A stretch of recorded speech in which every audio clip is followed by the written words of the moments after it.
আলহামদুলিল্লাহি রব্বিল আলামিন ওয়াল আকিবাতু লিল মুত্তাকিন ওয়াসসালাতু ওয়াসসালামু আলা নাবিয়্যিনা মুহাম্মদ সাল্লাল্লাহু আলাইহি ওয়াসাল্লাম ওয়া আলা আলিহি ওয়া আসহাবিহি আজমাইন।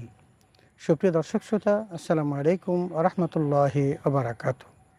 সময় সংবাদের নিয়মিত অনুষ্ঠান তাসাউফ থেকে আপনাদের সকলকে জানাচ্ছি আন্তরিক শুভেচ্ছা ও মোবারকবাদ।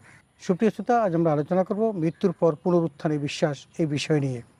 সুপ্রিয় শ্রোতা, মৃত্যুর পর পুনরুত্থান বা কেয়ামত হলো এমন একটি বিশ্বাস যেখানে দ্বিধাহীনভাবে প্রতীয়মান হয় যে মানুষ মৃত্যুর পর পুনরায় জীবিত হবে, হাসরের ময়দানে বিচারের মুখোমুখি হবে। এটি ইমানের একটি অন্যতম মূল ভিত্তি।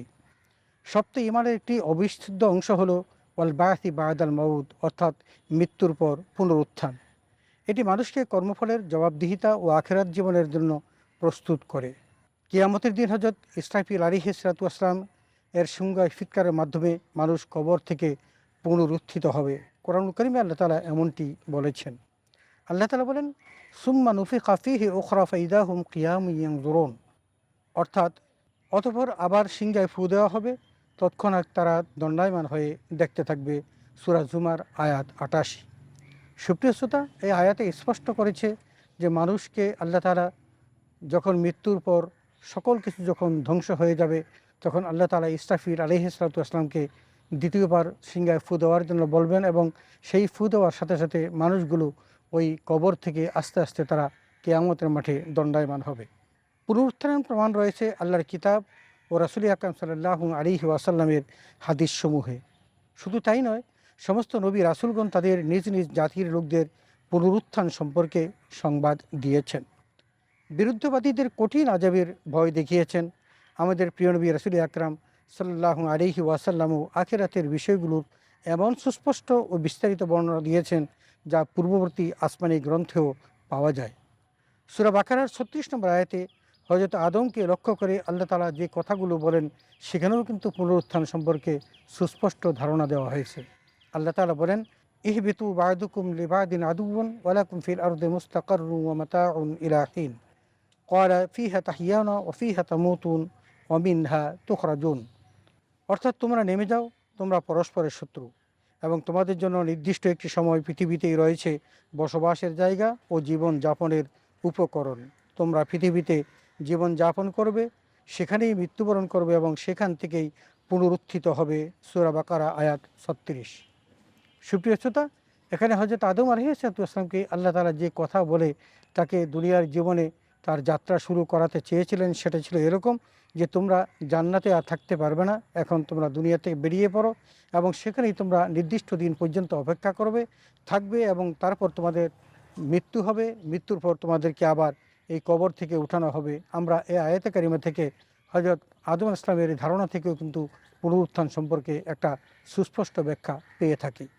হযরত নূহ আলাইহিস সালাম তার উম্মতদের বললেন, আল্লাহু আমবাতাকুম মিনাল আরদি নাবাতান সুম্মা ইউঈদুকুম ফিহা ওয়া ইউখরিজুকুম ইখরাজা, অর্থাৎ আল্লাহ তাআলা তোমাদেরকে মাটি থেকে বিস্ময়কর রূপে উৎপন্ন করেছেন, আবার এই মাটির মধ্যে তোমাদের ফিরিয়ে নেবেন এবং এই মাটি থেকেই তোমাদেরকে বের করে আনবেন। সূরা নূহ আয়াত ১৭ এবং ১৮। সুপ্রিয় শ্রোতা, এই আয়াতে কারিমে তো আমরা দেখেছি যে হযরত নূহ আলাইহিস সালাম তার উম্মতের কাছে এই কথাগুলো বলেছিলেন, যে কথার মধ্যে প্রতিভাত হয়েছে যে মানুষকে আবার মৃত্যুর পর জীবিত করা হবে এবং হাশরের ময়দানে তাদেরকে উঠানো হবে। হযরত মূসা আলাইহিস সালাম যে কিয়ামতের প্রতি অটুট বিশ্বাস ছিল, কোরআনুল কারীমে তা এভাবে আল্লাহ তাআলা তুলে ধরেছেন, ইন্না সাআতা আতিয়াতুন আকাদু উখফিহা লিতুজজা কুল্লু নাফসিন বিমা তাসআ, অর্থাৎ কিয়ামত অবশ্যই আসবে, আমি তার সময়টা গোপন রাখতে চাই যাতে প্রত্যেক ব্যক্তি তার প্রচেষ্টা অনুযায়ী প্রতিদান লাভ করতে পারে। সূরা তাহা আয়াত ১৫। এখানেও আমরা দেখলাম যে হযরত মূসা আলাইহিস সালাম পুনরুত্থান সম্পর্কে জানতেন, কিন্তু তার উম্মতের কাছে এই কারণেই স্পষ্ট করেন নাই, কারণ মানুষ যেন ভালো কাজ করতে পারে সেই বিষয়টি তিনি গোপন রেখেছেন। সুপ্রিয় শ্রোতা, আমরা দেখেছি আল্লাহ তাআলা বলেছেন, আল্লাযী খালাকাল মাউতা ওয়াল হায়াতা লিয়াবলুয়াকুম আইয়ুকুম আহসানু আমালা, আল্লাহ তাআলা জীবন এবং মৃত্যু সৃষ্টি করেছেন এটাই প্রমাণ করার জন্য, পরীক্ষা করার জন্য, যাতে করে কে ভালো উত্তম আমল করে সেটা পরীক্ষা করবেন। সুপ্রিয় শ্রোতা, এই পরীক্ষার মধ্য দিয়ে প্রমাণিত হয় যে মানুষ দুনিয়ার জীবনে যা কিছু করবে এটার ফল সে একদিন ভোগ করবে এবং তাকে সেই ফল দেওয়ার জন্য আল্লাহ তাআলা একটি জায়গাতে একত্রিত করবেন, আর সেটার নাম হলো কেয়ামত দিবস। নবী রাসূলগণ যে এই দিনটি সম্পর্কে তাদের উম্মতদের সতর্ক করেছিল, সেই কথাও তারা পরকালে অকপটে স্বীকার করবেন। যেমনটি আল্লাহ তাআলা কোরআন কারিমে বলেছেন, আলাম ইয়াতিকুম রুসুলুম মিনকুম ইয়াতলুনা আলাইকুম আয়াতি রাব্বিকুম ওয়া ইউনযিরুনাকুম লিকা ইয়াউমিকুম হাদা ক্বালু বালা ওয়ালাকিন হাক্কাত কালিমাতুল আযাবি আলাল কাফিরিন।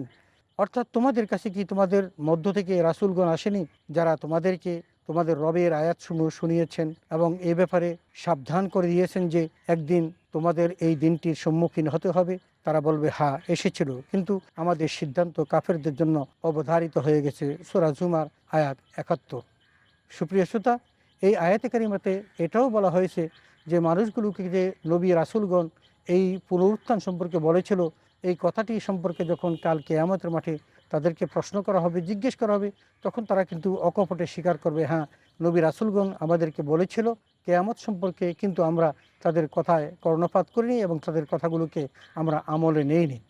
কীভাবে কিয়ামত সংঘটিত হবে সে সম্পর্ক আল্লাহ তাআলা কোরআনুল কারিমে সুস্পষ্ট ধারণা দিয়েছেন। আল্লাহ তাআলা বলেন, ওয়ানিফিখা ফিস-সূরি ফাইদা হুম মিনাল আজদাথি ইলা রাব্বিহিম ইয়ানসিরুন।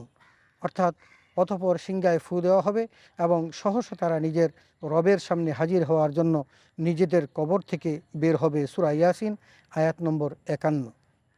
পুনরুত্থান অস্বীকারীদের দোষারোপ করে আল্লাহ তাআলা কোরআনুল কারিমে বলেন, কাদ খাসিরাল্লাযীনা কাযযাবু বিলিকাইল্লাহ ওয়া মা কানু মুহতাদিন। অর্থাৎ প্রকৃতপক্ষে যারা আল্লাহর সাথে সাক্ষাৎকে মিথ্যা বলেছে তারাই ক্ষতিগ্রস্ত এবং তারা মোটেই সঠিক পথে ছিল না। সূরা ইউনূস আয়াত ৪৫। এই আয়াতে কিন্তু আল্লাহ তাআলা স্পষ্ট করেছেন, যারা আল্লাহর সাথে সাক্ষাৎ হওয়াকে মিথ্যা প্রতিপন্ন করত, তার মানে কিয়ামত হবে এটাকে অস্বীকার করত, তারাই ছিল ক্ষতিগ্রস্ত এবং তারা সঠিক পথে ছিল না, বরং তারা ছিল বিভ্রান্তিকর পথে এবং সেই কারণেই তারা পরকালে কঠিন শাস্তি ভোগ করবে।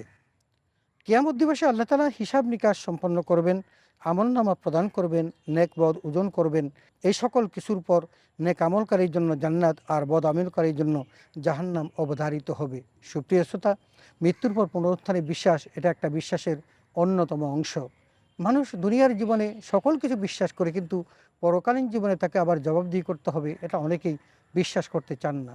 বিশেষ করে যারা কাফের মুশরিক, তারা কিন্তু এগুলো কোনোভাবেই তারা বিশ্বাস করেন না। বরং তারা বলেন যে মানুষের দেহ যখন মাটিতে যখন মিশে যাবে এবং মাটি যখন তাদেরকে খেয়ে ফেলবে, হাড়গোড় যখন একেবারে বিলীন হয়ে যাবে, তখন আবার কেমন করে তাদেরকে সৃষ্টি করা হবে। আল্লাহ তাআলা কোরআন কারিমে সেই সম্পর্কে বলছেন, কুলিল্লাযী ফাতারাকুম আউওয়ালা মাররা। হে নবী, আপনি পৃথিবীর মানুষকে জানিয়ে দিন, যে আল্লাহ প্রথমবার সৃষ্টি করেছেন সে আল্লাহ পরবর্তীত সৃষ্টি করতে পারেন। আল্লাহ রাব্বুল আলামিন কোনো কিছু সৃষ্টি করতে চাইলে, কোনো কিছু করার মনস্থ করলে তিনি শুধু বলেন কুন, অতঃপর সেটা ফায়াকুন হয়ে যায়। তার মানে আল্লাহ যেখানে সকল কিছু সৃষ্টি করার জন্য হও এবং হয়ে যাও এর মধ্যেই যখন সীমাবদ্ধ রেখেছেন, অতএব আল্লাহ রাব্বুল আলামিনের জন্য মৃত্যুর পরে পুনরুত্থান এটা একেবারেই সহজ। অতএব যারা বিশ্বাস করবে তারা হবে আল্লাহর একত্ববাদী বিশ্বাসী এবং আল্লাহর অসীম ক্ষমতায় বিশ্বাসী, তারাই জান্নাতে যাবে। আর যারা বিশ্বাস করবে না তারা পরকালে অনন্তকাল জাহান্নামে জ্বলবে।